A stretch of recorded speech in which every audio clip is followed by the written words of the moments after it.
Praise the lord. ક્રિસ્તમાં ભાઈએ તથા બહેનો, જૂન 1 દિવ્ય ધ્યાન સંદેશમાં તમારું સ્વાગત છે. શાસ્ત્ર પાઠ સાંભળીએ. માર્કનો ગ્રંથ 11મો અધ્યાય 27થી 33મી કલમ સુધી.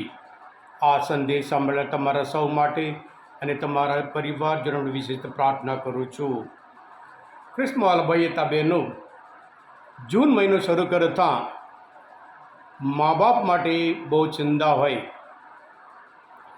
બાળકોના અભ્યાસ માટે, અભ્યાસ પ્રત્યેના ખર્ચ માટે, સારી સ્કૂલ પ્રાપ્ત કરવા માટે, મેળવવા માટે, આવી રીતે જાત જાતની ચિંતા.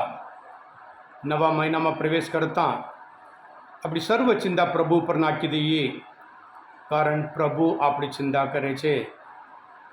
ખ્રિસ્તમાં ભાઈ હતા બહેનો, આજના શુભ સંદેશમાં આપણે જોઈએ છીએ, પ્રભુ ઈસુ પાસે આવીને મુખ્ય પુરોહિતો, શાસ્ત્રીઓ અને આગેવાનો આવીને પ્રશ્ન પૂછે છે, કયા અધિકારથી તમે આ બધું કરો છો? યરુશલેમ મંદિર એ પવિત્ર છે. યહૂદી લોકો પોતે માનતા હતા, આ ધરતી પર યહોવા રહેતા હોય એ યરુશલેમ મંદિરમાં છે. મંદિર યહૂદીઓ માટે એમના જીવનના કેન્દ્ર છે. પણ એ જ મંદિર એ લોકો જાત જાતના વેપારથી, ધંધાથી અપવિત્ર કરી દીધા. અને પ્રભુ જે લોકો વેપાર કરતા હતા, ઘોંઘાટ કરતા હતા, બધાને કાઢી મૂકી મંદિર પવિત્ર બનાવે છે. આ વેપારથી, ધંધાના લીધે જે લોકોને, આ શાસ્ત્રીઓ માટે, આગેવાનો માટે જે નફો મળતો હતો, તો પૈસા મળતા હતા, એના લીધે એમને નુકસાન એટલે અફસોસ થઈ જાય છે. પ્રભુ પાસે આવીને પૂછે તો કયા અધિકારથી તમે આ બધું કરો છો? ક્રિસ્તમાં ભાઈ હતા બહેનો, પ્રભુ ઈસુ કોઈ પણ પ્રશ્ન પૂછે ડાયરેક્ટ જવાબ આપતા નહીં. પ્રભુ કોઈ પ્રશ્ન પૂછે, સામે પ્રશ્ન પૂછે, બીજો પ્રશ્ન.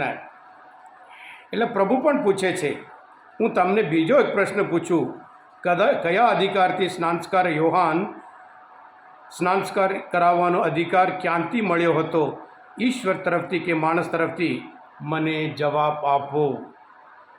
હા ક્રિસ્તમાં ભાઈ હતા બહેનો, 3 વર્ષથી આ લોકો બધું જોતા હતા કે પ્રભુ ઈસુ ઘણા ચમત્કાર કરતા હતા.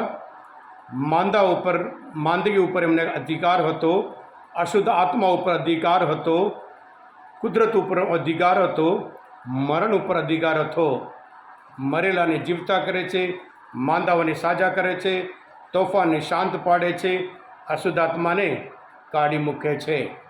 આ બધું જોઈને લોકો વધારે ને વધારે પ્રભુ ઉપર વિશ્વાસ રાખતા થયા. એના લીધે બાઇબલમાં આપણે વાંચીએ છીએ, એ લોકો આ આગેવાનો પ્રભુ ઈસુને ગિરફ્તાર કરવા માટે કોશિશ કરતા હતા, પણ લોકોથી ડરતા હતા, કારણ લોકો પ્રભુ ઉપર વિશ્વાસ રાખતા હતા. હા ક્રિસ્તમાં ભાઈ હતા બહેનો, એમને મંદિરની પવિત્રતાની કશી પડી નહીં. એમને તો માત્ર પૈસા કમાવાનું, મંદિરના કમ્પાઉન્ડમાં જાત જાતના વેપાર દ્વારા પૈસા કમાવતા હતા.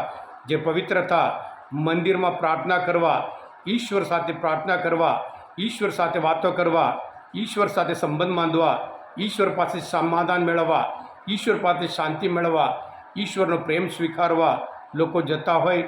આખું વાતાવરણ આ વેપારથી બધું ખરાબ થઈ ગયું હતું.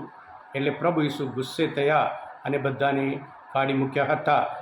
આમના અધિકારને એ અધિકારીઓ, જે મુખ્ય પુરોહિતો હોય, આગેવાનો પ્રશ્ન પૂછે છે, અને એ લોકો પણ જવાબ આપી શક્યા નહીં. પ્રભુ પણ એમને જવાબ આપતા જ નહીં. હા ક્રિસ્તમાં ભાઈ બહેનો, અધિકાર જ્યારે બીજાના હાથમાં અધિકાર હોય, જે લોકો અત્યાર સુધી અધિકાર પકડતા હોય, એમને ડર લાગે છે કે આપણામાં અત્યાર સુધી જે હતું બધું પહેલી બાજુ જતો રહે, આપણે કરવાનું શું?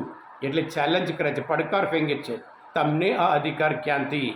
પ્રભુ ઈસુ પોતે માથીના ગ્રંથમાં 28મા અધ્યાયમાં 18મી કલમમાં કહે છે, મને આખી સૃષ્ટિ ઉપર સંપૂર્ણ સત્તા આપવામાં આવેલી છે, તમે જાઓ. એમ કરીને એમના શિષ્યને પણ શિષ્ય બનાવવા માટે, પિતા અને પુત્ર પવિત્ર આત્મા નામે સ્નાન કરાવવા માટે, ઈશ્વરના રાજ્યનો સંદેશ પ્રચાર કરવા માટે મોકલે છે. હા ક્રિસ્તમાં ભાઈ હતા બહેનો, આપણા ઘરમાં હોય, સમાજમાં હોય, ધર્મસભામાં હોય જે અધિકાર પ્રત્યે અધિકારની સામે ઘણા બધા પ્રશ્નો હોય છે, પણ બધા અધિકાર એ ઈશ્વર પાસેથી આવે છે એમ કરીને શાસ્ત્રપાઠ દ્વારા પ્રભુ આપણને સમજાવે છે. હા કૃષ્ણવાલા ભાઈ હતા બહેનો, આ મનન ચિંતન તમને શાસ્ત્રપાઠ સમજવા માટે, પ્રભુ ઈશ્વર સારી રીતે ઓળખવા માટે મદદરૂપ થયા હોય, તમે પોતે સબસ્ક્રાઈબ કરજો અને બીજા માટે પણ ફોરવર્ડ કરજો. પ્રભુ ઈસુ, હું તમારામાં વિશ્વાસ રાખું છું.